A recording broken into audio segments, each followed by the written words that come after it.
No debate. This is the best running back in this year's draft, and the Vikings need to do whatever it takes to get him. Here are our top 5 running backs this year. Make sure to stick around to the end for our final thoughts. Number 5.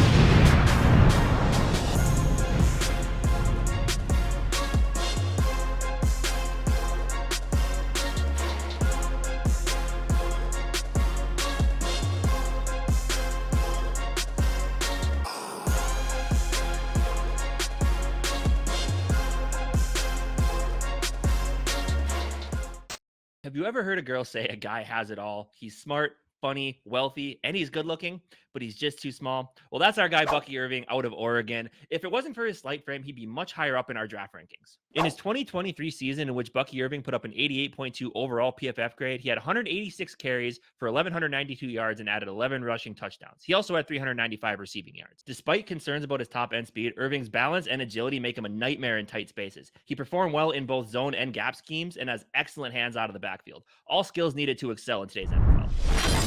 Number 4.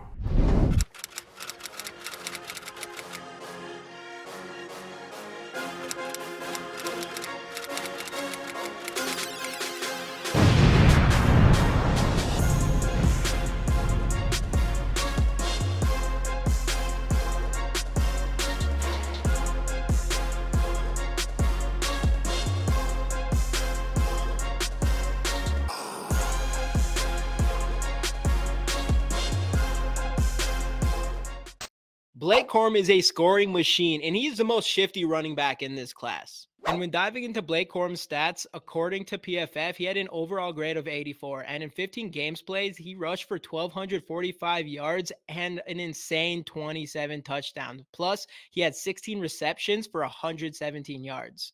Corum is compact and agile, and he uses this to evade tackles and burst through gaps. And even though he doesn't have elite straight line speed, Corum's quickness and vision in short areas will make him a valuable asset as a pro.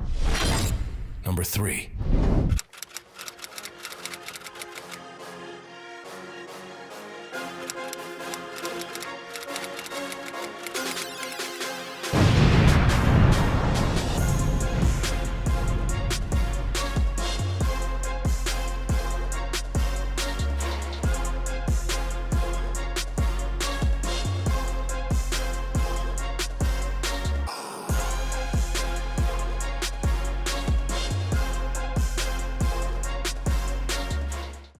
Speed kills, and Jaylen Wright is the embodiment of this on the football field, turning every touch into a potential score.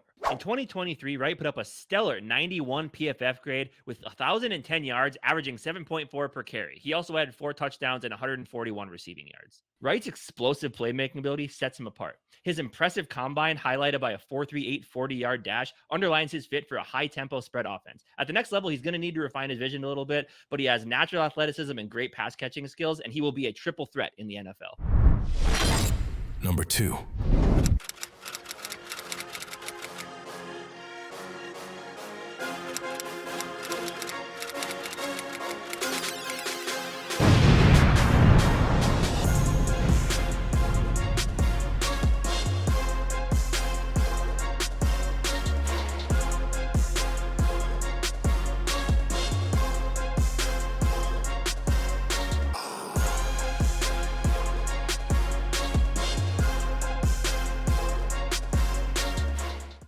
Jonathan Brooks is a master of the gridiron ballet, dancing through defenses with grace and power of a seasoned pro. And when digging into Brooks' stats, according to PFF, he had a crazy 91.5 overall grade, and in 11 games, he rushed for 1,135 yards, 10 touchdowns, and even got 25 receptions for 286 yards.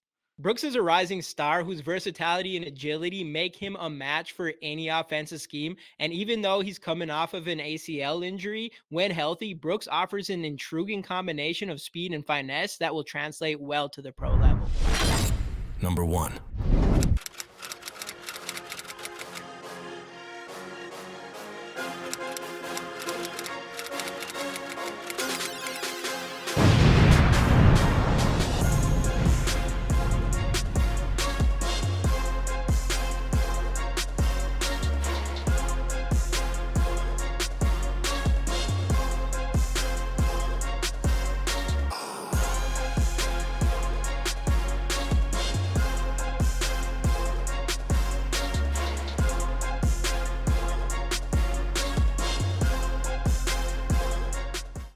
Trey Benson is the best running back in this class, coming in at a monster 216 pounds and running a blazing fast 4.3940.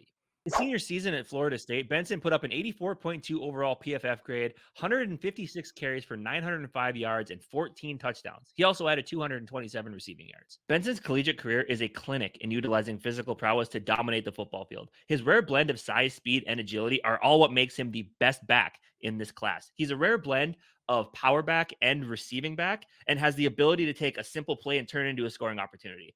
Benson is going to be an NFL game changer. It's pretty apparent that one of the positions the Vikings do need to focus on is running back. And a big part of it, too, is Kevin O'Connell does need to make more of an emphasis on running the football. And after last year, the failed Alexander Madison experiment, and we did see a little bit from Ty Chandler, and they brought in Aaron Jones, who's a good all-around back. But with Aaron Jones being on a one-year deal, and Ty Chandler, he doesn't pick up the pass blocking very well. So we do feel like we just need to add another body to that running back room. And this class, there's going to be a lot of guys you can get in the 4th, 5th round that could be, year one helpers on this offense.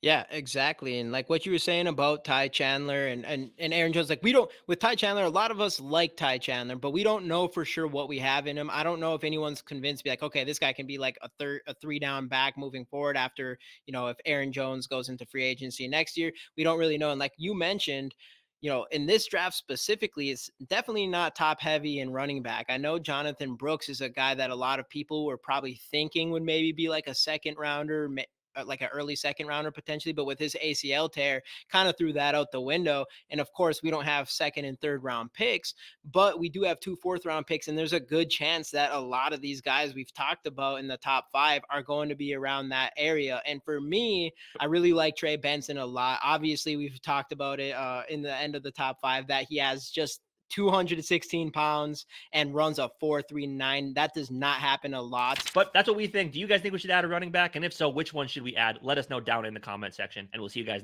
right here on the GG Sports Podcast. Skol Vikes.